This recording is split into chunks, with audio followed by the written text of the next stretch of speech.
You want me to do?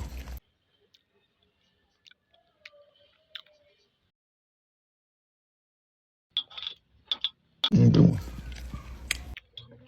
You want? You want? Shishaki.